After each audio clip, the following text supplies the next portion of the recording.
Well, welcome to Fear Baiting, everyone. Like the Chilean miners rising. Shut the fuck up. Also, they opened with that at the New York City show. Dude, they open every show like that. It like rules. I absolutely. I know, but like it's awesome. Also, backstory. I went to visit friends in New Jersey and New York City and Long Island over the past weekend, which is one of the reasons that we didn't have an episode last week. And I got to see Sawbones, Still Buffering, and My Brother and Me live, and it was amazing. Mm-hmm. One of the best moments of the night was when what's the kid's name? Riley on Still Buffering mm-hmm. taught her sisters Taylor and Sydney how to hit the dab. Oh my god, no! and then Sydney was like, "Is it celebratory?" And Riley was like, "Yeah, you just return a diagnosis and then you hit the dab." And then Sydney's like, "You have herpes, dab." Oh god. Oh yeah. my god. Oh god.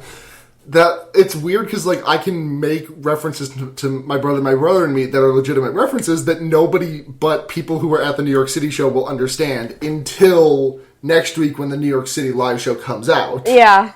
So these are like time spoilers. I cannot wait for the New York City live show to come out because it was so fucking fun. Dude, I'm so excited. I wish I could be there. God. I've seen also anyone who listens to this that listens to my brother and me. When they upload the New York City live show, listen for the distant voice of someone shouting yeet, because that was me. Great. I shouted yeet a lot. Oh my god. Okay, so yeah, this is Fear Baiting. I'm Luna. I'm Blair. We talk about horror. We talk about horror movies. Mm-hmm. Sorry we haven't had an episode in like 2 weeks. Like, it's just been like super ridiculous. Yeah. I got a new job at Target. Mm-hmm. Like, there's been a lot of stuff happening. Yeah, my trip hard drive started to failing. wherever. Yeah, your computer just like shit itself. Yeah. I mean, I knew it was going to happen because, my hard drive didn't completely go out, but it was basically unusable at this point, you know? It was just so slow to do everything. So my hard drive started clicking back a few months ago when I was in college. And I was like, I'll just leave this problem for later. And then later came, so... That's future Blair's problem. Yeah. Thankfully, I had bought insurance when I bought this computer, so, like...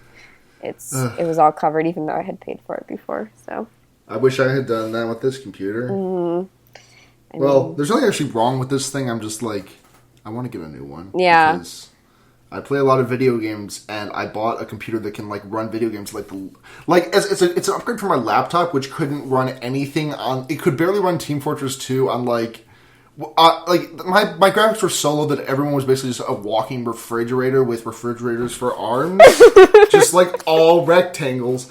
And I got that at like 30 frames per second. Like this can at least run like bad shit at like 60 frames per second. And like I honestly can't see a difference. But like I want to be able to run something on like medium low settings instead of just low. I want to stop feeling the shame of clicking settings, drop down arrow, lowest. I want to be able to see Genji's cyborg ass in full 1080p high def. Oh my god. Dude. I have an HD monitor, I just don't have an HD computer. Yeah, that feel when you play video games, which I certainly don't. I don't know this video game. I don't know. Actually, no, I own a PS2 for, like, no reason, because I don't have any games for it. But there are, like... Well, if you're gonna own one video game system, like, the PS2 is probably the video game system to own. Because, like... If you want to get, like, say you go to, like, a Nintendo, for example. Like, if you want to get, like, the best Mario, the best Legend of Zelda, and I'm not going to get into arguing about which one it is, because that's just going to start a whole fucking... Like, I'm going to get... If we had anyone to send us angry email, I would get angry email about it. But, like, you'd have to jump across platforms. With PlayStation 2, like, the best iterations of certain game franchises, and even, like, entire series, solely exist on that console. Like, Jak and Daxter only existed on the PlayStation 2, as far as I know, at least. Jak X might have gotten a PS3 release, but it's Jak and Daxter Racing. Who gives a shit? Yeah, I own Silent Hill 2 for the PS2. That's a good game. Yeah, I just haven't played very much of it because the controls are fucking just the worst. Just terrible, horrible. Oh, yeah, no, that's what I hear about that game. Does it use tank controls? I think so. Where you have to, like, turn James left or right before you can go forward? Yes. Oh, that's the worst. It's very bad. Like, the only place tank controls deserve to exist is MMOs, and, like, that is even barely.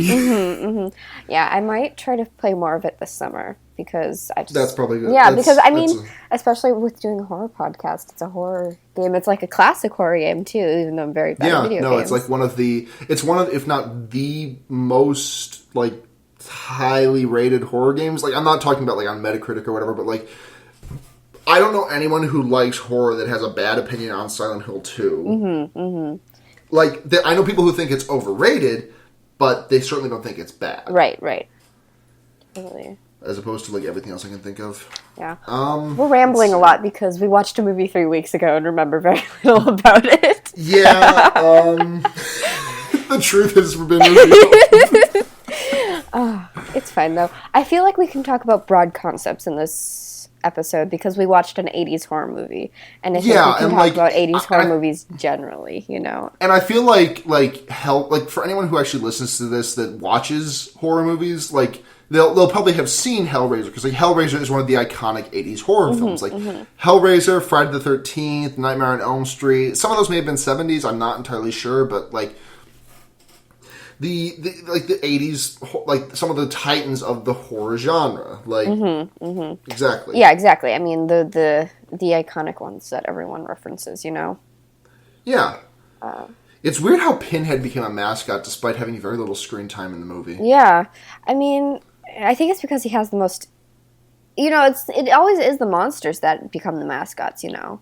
Never the protagonists. Well, yeah, no, I'm not, like, I certainly know a hell of a lot more people who cared about Ursula than did about Ariel. Yeah, exactly. You know? Little Mermaid doesn't exactly relate, but, like, yeah, no, like, trying to think of other examples. Because I wrote my term paper on this for my horror cinema class about the monstrous. I mean... Why... Well, go on. Go ahead. No, my term paper was about, like, why people belonging to marginalized groups often feel, like, sympathetic towards or identifying with the monstrous in horror movies. And, like, I brought up stuff like, have you seen Under the Skin? I haven't yet. I want to so bad, though, because I've heard amazing things from it. We should watch it sometime, but anyways. Like, in Under the Skin, there's a very... It's not explicitly about transness, but it's a very trans narrative. And kind of in a... like, not the same, but I also brought up how, what's his name? Buffalo Bill in Silence of the Lambs.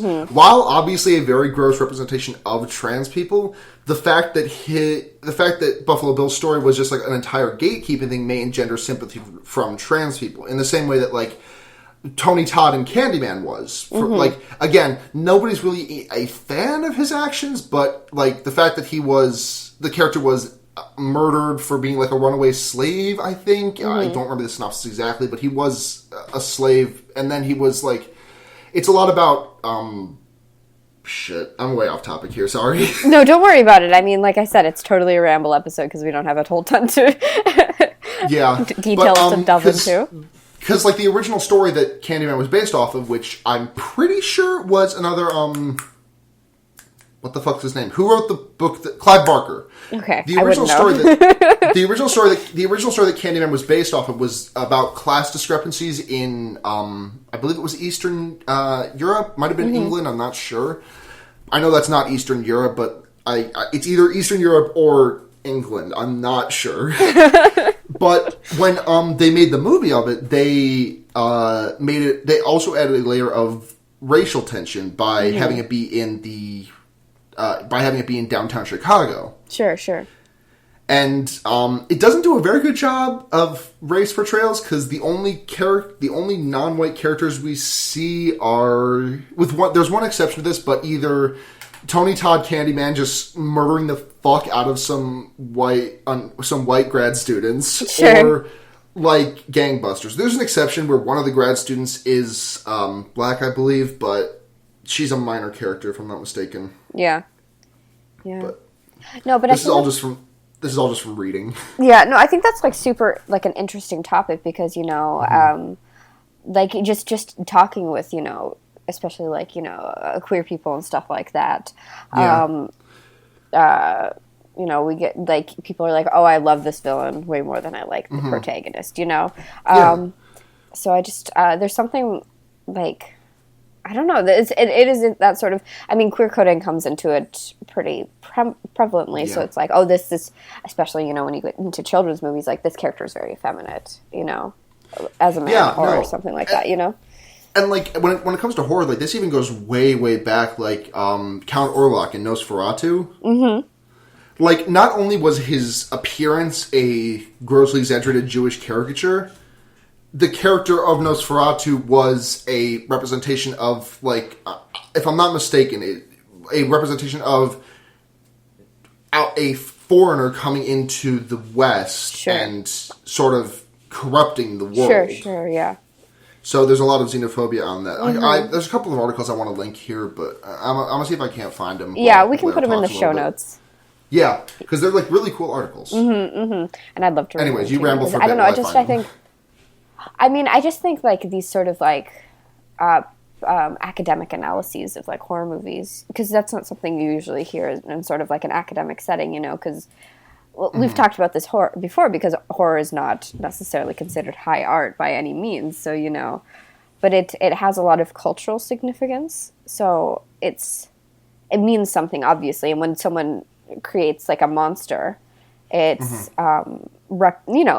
it comes from some sort of reality that they're basing it on. Like this fear comes from some sort of reality, and everything we do is in reference to something else, because that's the only way we understand things. The article I was referencing was called Nosferatu at 90, The Jew as Vampire, and the I don't think the author actually has a name on this blog, but it's just the author mentions Orlok brings filth and plague with him, not unlike prevalent fears regarding Eastern European immigrants, and it's the attitude was not just a German one, but could apply to any Western nation, including the U.S. He's an outsider traveling to the West to literally infect and suck the country dry. Sure, yeah. Which is really interesting. Yeah. Anyways, we'll make sure to include that in the show notes. Yeah, I think every sort of, especially something so like based in fear, I think horror should be definitely analyzed through like a sort of political or social lens, because it's like, okay, what is the origins of these kind of like monsters? Like, why do we find these things kind of upsetting or something? Sometimes it's just because they look fucked up, Mm-hmm. Yeah. Like, but sometimes it's like, oh, there's a greater cultural significance here, It's not just uncanny valley sort of thing. Especially ones with like more fleshed out sort of like backgrounds and stuff, ones with actual like shit going on, Yeah. Okay, so we've rambled for 15 minutes without saying next to nothing about this movie. So except we mentioned a Pinhead. Yeah. So Hellraiser it's an 80s horror movie, and when I watch 80s horror movies, I don't think they're inherently it is recognizably horror, but it's not horror as it exists today. I think what people even in like the 80s found scary is way different than what the fears are today, because I didn't. Well, it's always like it's always like a product of the times. Like you'll notice that like exactly. Home invasion movies didn't really exist very much before 9/11 happened. Mm-hmm. Like we are so afraid of the outsider being in our own home. I think that's actually played into a little bit as to why Paranormal Activity was so popular, because it was the outsider in our own home. I mean, I'm not saying that these movies didn't exist before 9/11, but I'm saying that there was a reason for the surge in popularity post 9/11. Yeah, there's a reason that Cloverfield was such a big like box office hit. I don't remember how well it fared critically, but I remember it made a lot of money in the box office. Yeah, no. I love Cloverfield. Have you seen the new one? I've seen 10 Cloverfield Lane. Dude.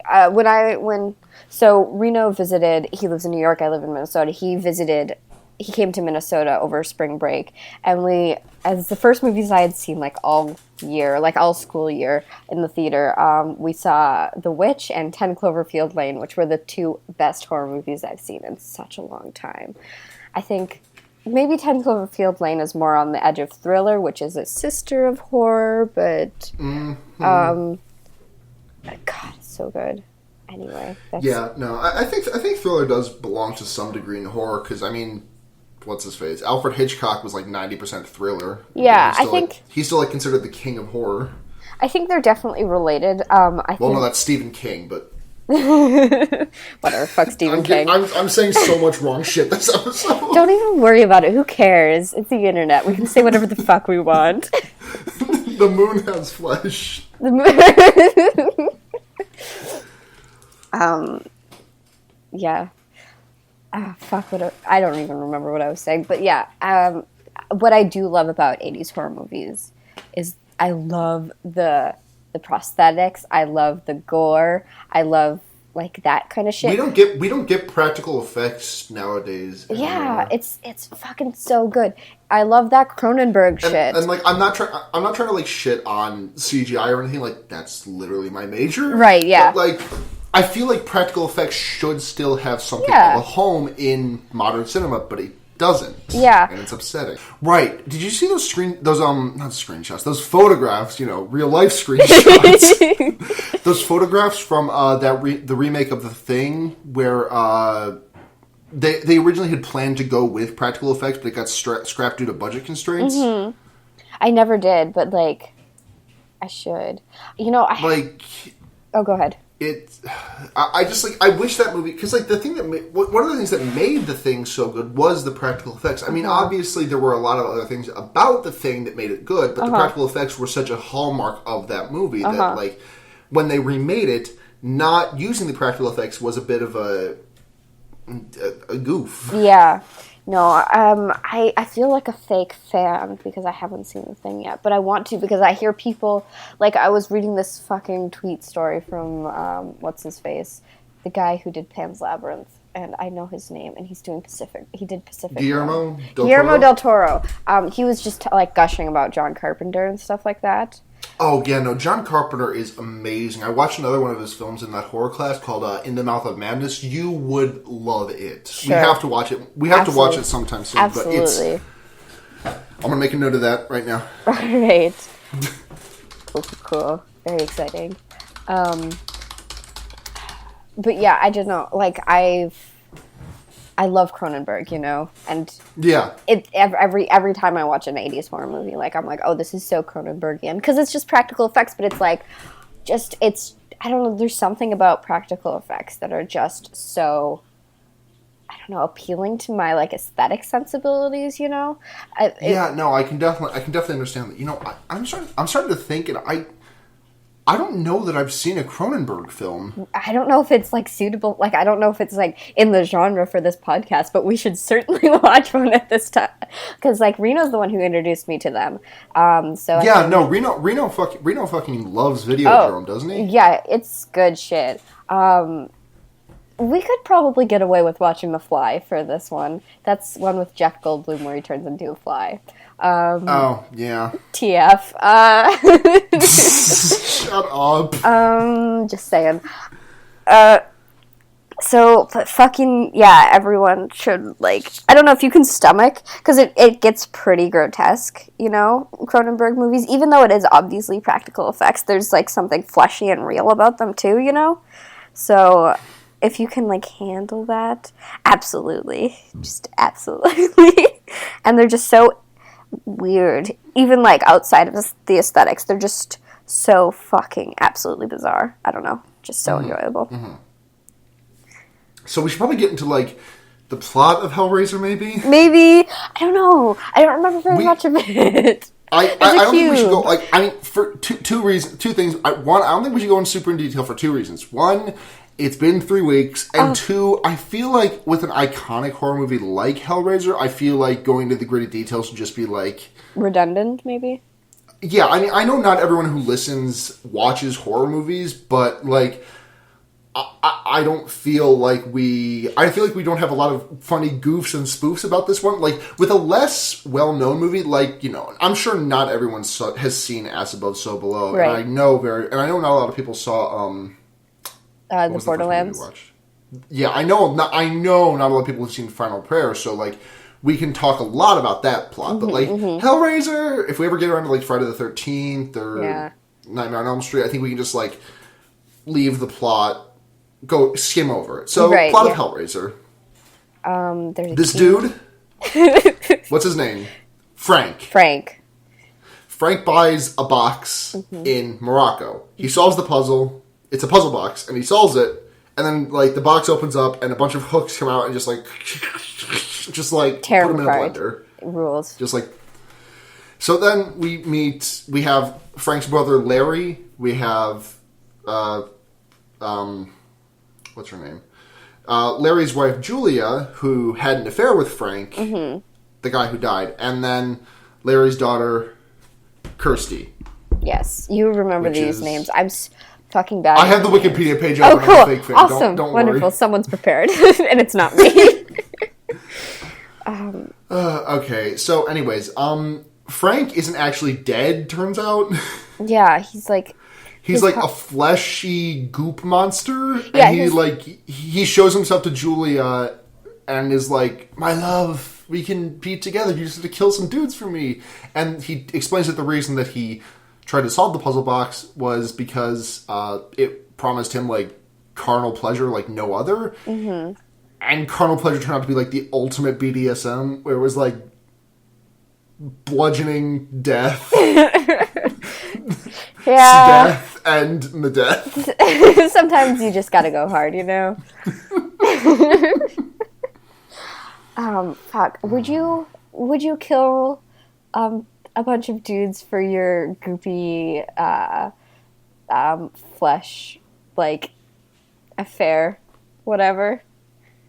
Like, honestly, if my significant other, like, brought it on them, like, they could have just talked to me, like, we could have, like, hashed it out, I could have convinced them otherwise, like, if they just, like, go out and buy a puzzle box to get, like, super sexed up, I'm like...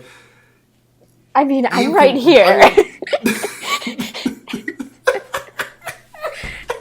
Like, homie, we got this. Like, we can talk about this. I mean, I can just, like, go online and buy some shit. Like, it's cool. Like, I can buy some chains. You don't have to die for this. Right, exactly. I mean... Anyways, so it turns out that the Cenobites, who are, like, the icons of this movie, the, Pinhead and shit, turns out that they're, like, kind of, like, after Frank, because he, like, escaped from hell-ish dimension. And, shit, I completely lost my train of thought. It's okay. It's all good. Oh, yeah, so they come after... Julia starts, like, picking up men in bars and, like, tries to... and just, like, kills them and feeds their blood to Frank. And it's unfortunate because... they just, like, kind of all die. And she, like, she kills them with a hammer each time, I think. Yeah. I mean, some of them are scummier than others, but sometimes they're just, like, dudes, so it's like... Yeah. I mean, not to say... I don't know, it's just... Yeah. But it's, like, I don't think it's... Obviously, like, it's not supposed to have a moral message, And I think that's it's just kind supposed of to be like, point. hey, check out this cool blood and guts. I think that's the point, It's not, like, supposed to be, oh, this is, like, a morally charged action that this woman is having. This is totally, like, a selfish action, No, it's completely... So, anyways, Kirsty finds Frank's, like, half-decaying goop body. And she steals the puzzle box. And then she gets knocked the fuck out somehow. I don't really remember, but she winds up in the hospital. She solves the puzzle box. The Cenobites show up and are like, "We're here to, like, do shit to you." And she's like, "I don't want to be spanked, please. Just take Frank and let me go." She kink shames the Cenobites. Yeah. It was such a weird scene because the puzzle box she didn't even touch it. It just, like, solved itself.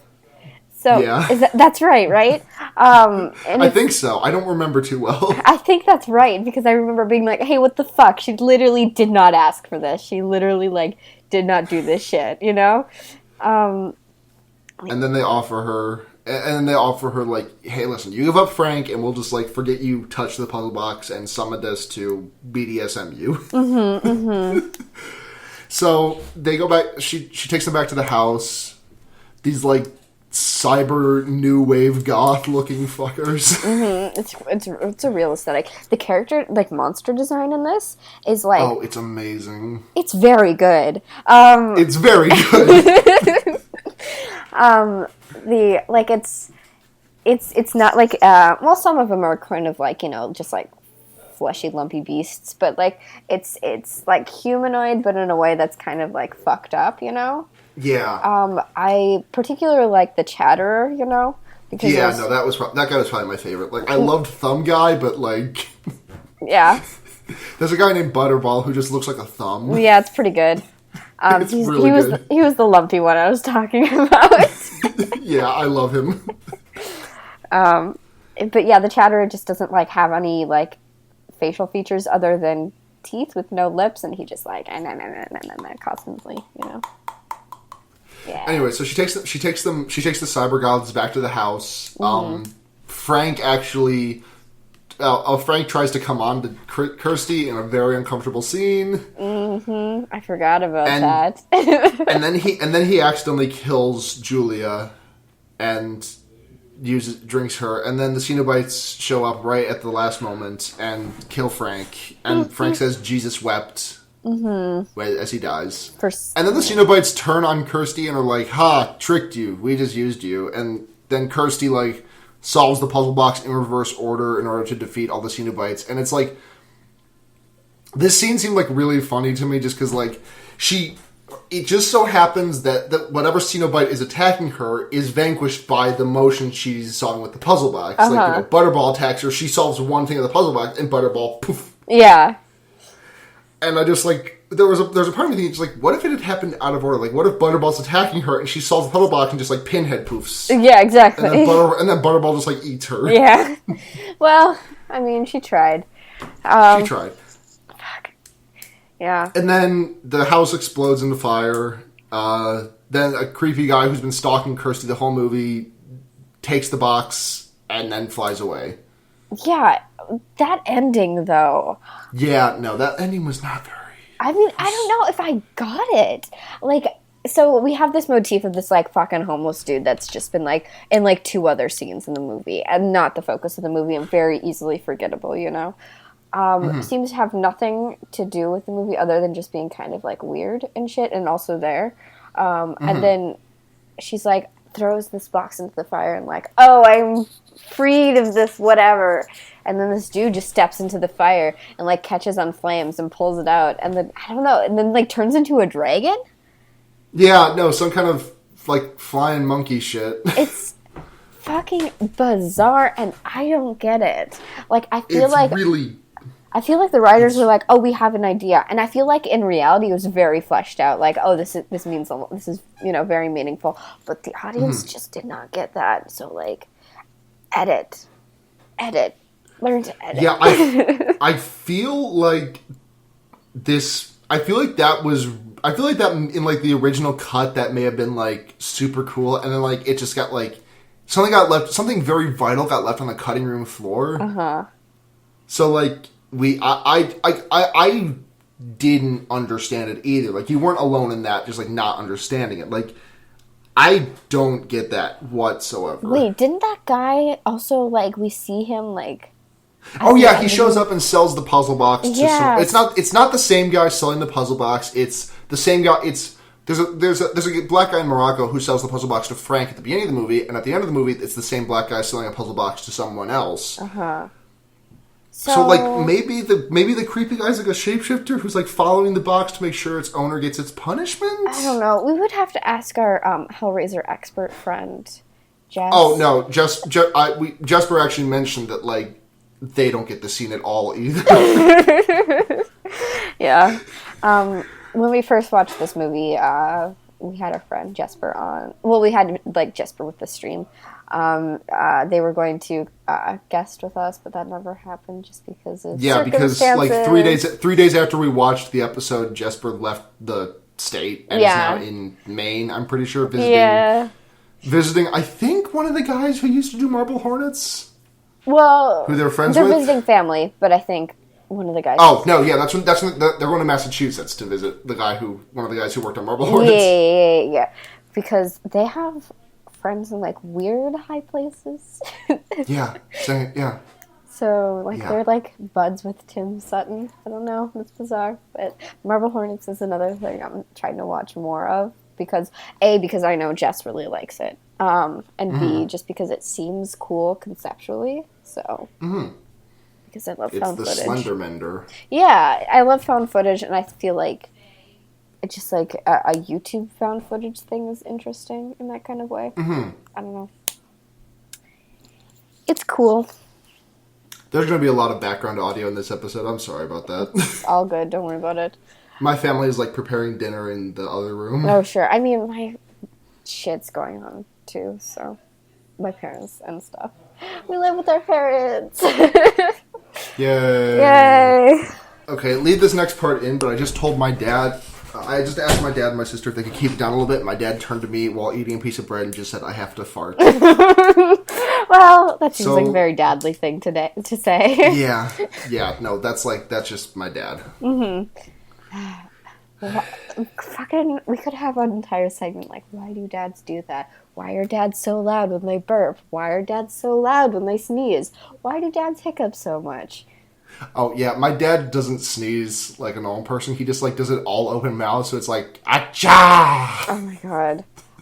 My dad, I was, asking him, why do you like that? And he was like, it just feels so good. And I'm like, but you're so loud. I live in a two-story house, and when I'm in my room, I can hear him from the living room. Yeah. Anyways, so this has been Dad Talk. Dad Talk. Why do dads do that? If you'd like to reach us, we can be found at dadtalk.tumblr.com. Yeah. This is our sub-podcast within our podcast. I'm going to see if Dad Talk is taken. Oh my God. Is it taken? Is Dad Talk free? Dad Talk is taken. Oh, fuck. Fuck that guy. It's all quotes. It's all zero-note posts that are quotes from dads. Oh my God. It's like shit my dad says. Oh my God. We have to, boost that blog and, We do. We have to make it famous. Here's their most recent post from September 24th, 2015. Oh. It's a quote post. I just told the carpenter across the street to stick a hammer up his ass. I'll look at his project from the street as much as I want. Said he'd give me a tour of the place later just because I'm dressed like a bum. God, people like that piss me off. Oh my God. It's not even funny. It's just a thing that this dad said. It's just a dad thing. Just dad things. Hashtag just he things. Okay, anyway, so Hellraiser, what did you think? On a scale of 1 to 5 1 to stars. 5? We're still working on a better scale, 5 okay? stars. Well, stars are the typical way you rate movies, so... Yeah, but we need to have a funny thing that sets us apart from the other shitty podcast to make our shitty podcast the best. 1 to 5 pinheads. Out of 5 pinheads, I give this movie maybe a 4 pinheads, you know? It wasn't 4 pinheads. It didn't blow my socks off, but I enjoyed it. I had a good time watching it. I don't think it's a shitty movie, you know? Yeah, no, definitely. It's a fun horror movie. Yeah, no, it's there's a lot of gore, and if you like gore, this is a good movie for you. So I'm gonna give it 4 pinheads and a butterball. Oh, good. Wonderful. How much are those? How many butterballs are in a pinhead? 0.1. 0.1. Just trying to edge me out just a little bit. I see how it is. Yeah. Well, I mean, it was I would have given it maybe 4.5 because I honestly really did like it, but that ending was so, like... Yeah. If they had just ended it on Kirsty throwing the puzzle box into the fire, I would have been fine. Just, like, let us see her cuddle up to her boyfriend while the house burns down, and then just credits. Yeah, exactly. Like that, I would have given that a 4.5. 4.5 yeah, I feel pinheads. Which is, like, that's 4 pinheads and a chatterer, by the way, on the scale. I feel like a place where a lot of horror fails is by showing us too much. You know? Because, exactly. That's why everyone hates the extended cut of The Exorcist. Uh-huh. Because we see Pazuzu in that one. Mm-hmm, mm-hmm. Because a lot of fear relies on not knowing. So as soon as we know, it's like, oh, this is corny now, you know? It's like, oh, I see the strings attached to this, you know? Like, I know. Oh. Right. Yeah, it's the great unknown becoming known. It's just like, meh. Like, I mean, that's not like true across the board. Like, xenomorphs are still scary as piss in full view. Yeah, well, I mean, it just depends. Like, when you have, like, what precedent you set for the movie, you know? Yeah. When your horror is based, like, feels like it's like a lot of the tension is building up to, we don't know what this thing is. And when we finally see what this thing is in some sort of physical way, it's like, oh, well, I mean... Yeah, no, like if at the end of the Blair Witch we had like seen Rustin Parr's face and said he was like, "Ee, I'm the Blair Witch," and then knocked that girl the fuck out, whatever her name was, I can't remember off the top of my head. Heather. Heather, thank you. Mm-hmm. But like that wouldn't have been as like the fact that we never see the Blair Witch or Rustin Parr or whatever it is like. If we had seen that, it would have just, like, ruined the entire thing. Like, that's the fear, you know? Because we have, like, this invisible thing. Or this thing that can't even be, like, understood. That's, like, causing so much, like, fear in these characters and just in this, like, town, you know? So it's, like, it's untouchable. It's, like, unknowable. Like, there's no way to, like, overcome it because you can't know it, you know? So that's where the fear comes from. But as soon as we like, oh, this we have some sort of weird half explanation of what's going on. Like, I don't even know. Like, there's so many things that are just like wild about the ending of Hellraiser. There's just so much going on and none of it's good. Yeah. Maybe I could have ended with Kirsty throwing the box into the fire and that being that, because then we know, but it's like sequel bait, you know? It's sequel bait. Yeah, no, like, you know what, honestly, it could have just been, like, the way it could have ended was, no, actually that wouldn't work. I was thinking like a Friday the 13th style ending where she looks out, she like throws Jason out of her window and then she thinks he's dead and then she looks away and then she looks back and he's gone. Oh, sure. I don't know which Friday the 13th that was, but I don't think that would work very well with a puzzle box and a fire. No, because things usually like go away in a fire. Yeah.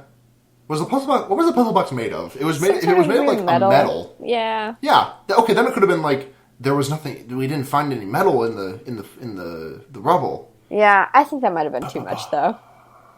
Well, I mean, it wasn't too much for Friday the 13th. Well, I mean, yes, but a human body is different. No, Halloween. It's Halloween. Before Halloween. Anyone, like, jumps to Twitter and is like, hey, fuck nut, you're an idiot. It was Halloween. Oh, yeah. Friday the 13th is with Freddy Krueger.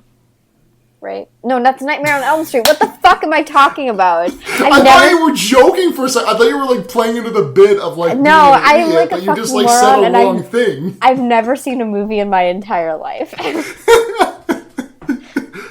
Yeah, we didn't watch Hellraiser. We just read the Wikipedia article and looked at I didn't pictures. even do that. I did not even do that. You just let me carry and just, like, rambled and hoped. I just made shit up, you know, like I do. And I'm extremely accurate all the time. I don't know a movie. Who? Miss Krueger? I don't know her. Panhead? Panhead? Pinball? What? Pinball? Okay, anyways. This is the part where we read messages from people who listen to our show.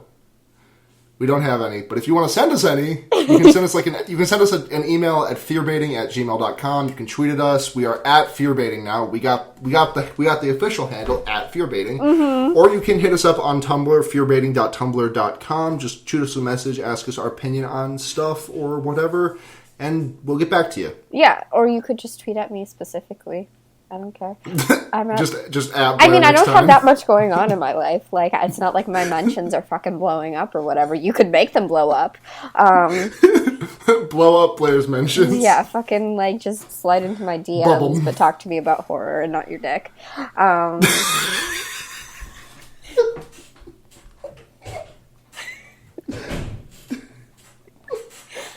glad that tickled you. I need a second.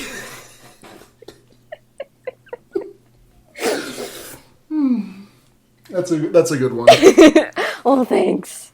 Yeah, all right, so since we don't have anything to answer from listeners, what are we gonna do now? Oh, should we do some recommends? Hell yes. Yes. You got something? Oh fuck no. I don't. I'm like thinking about it. I'm like, all right, I'll let you look for a little bit because I got one. Okay, go for it.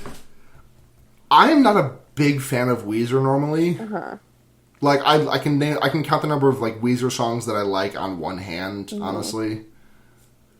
But their newest album is really good. It's the White Album, not to be confused with the Beatles one, but sure. It's Weezer's White Album, and it's just like it's a really good like summer jam album, and it's really like chill and cool. And I bought a vinyl of it because I liked it so much, and it's really good.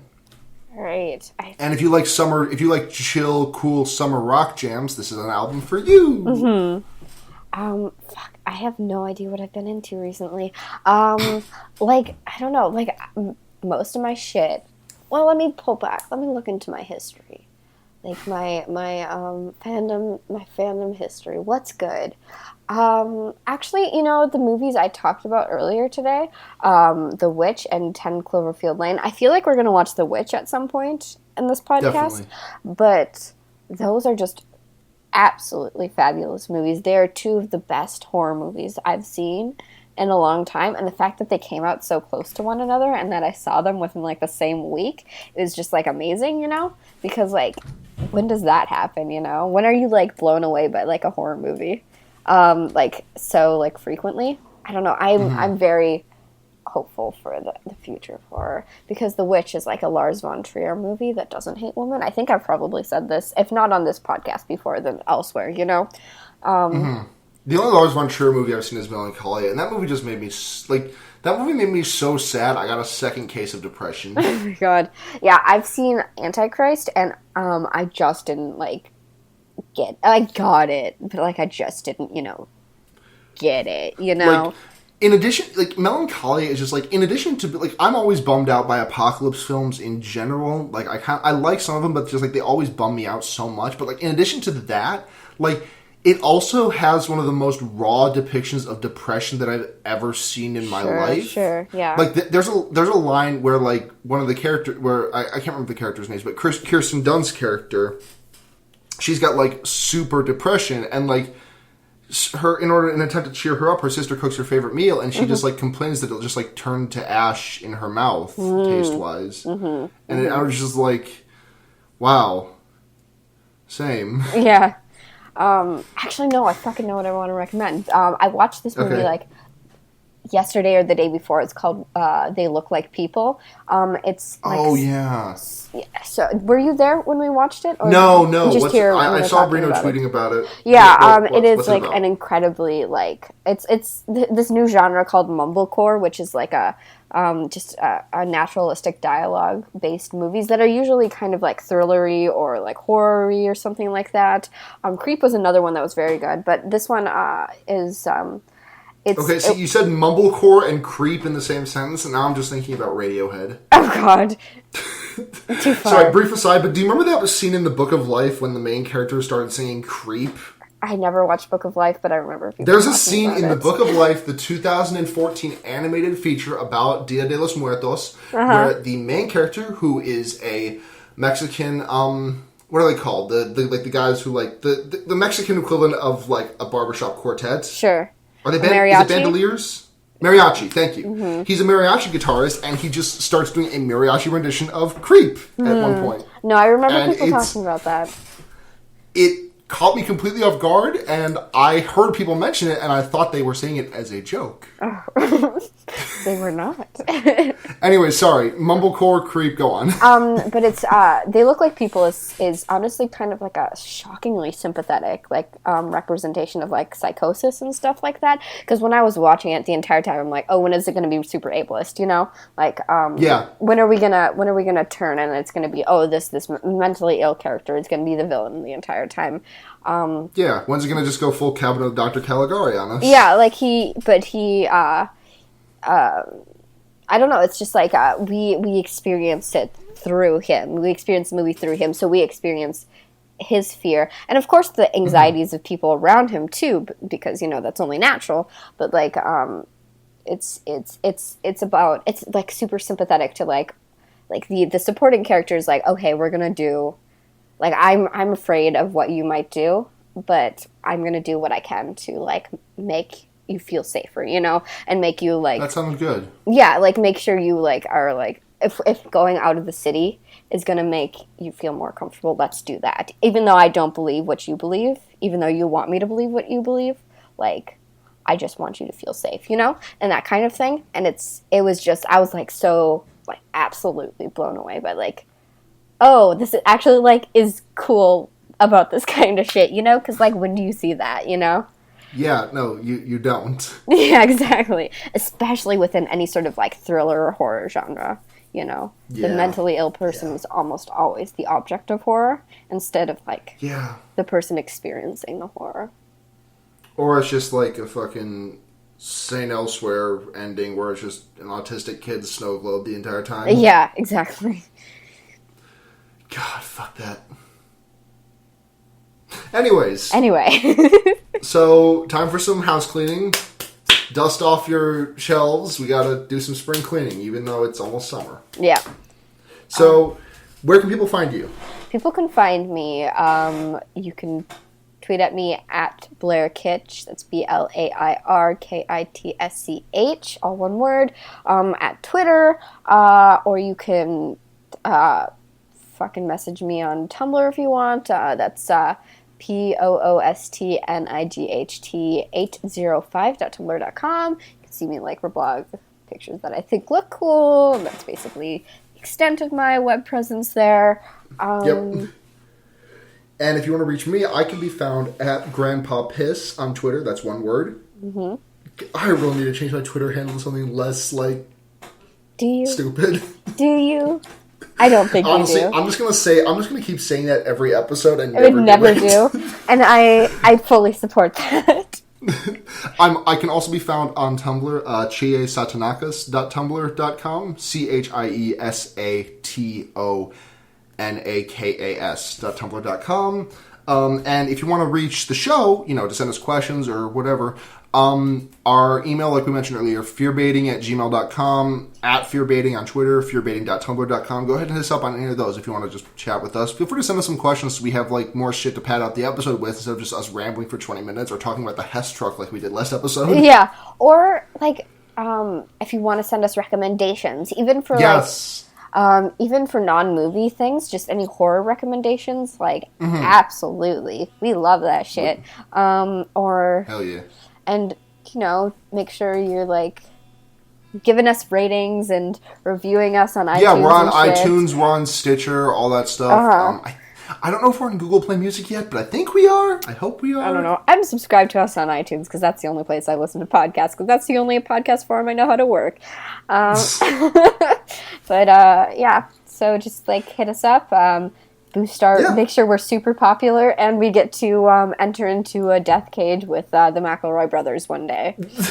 Yes, please. Let me have this reality of Justin McElroy smashing a barrel over my head and killing me instantly. That's a joke. That would be Travis who would do that. Oh, yeah, absolutely. To die at Travis's hands.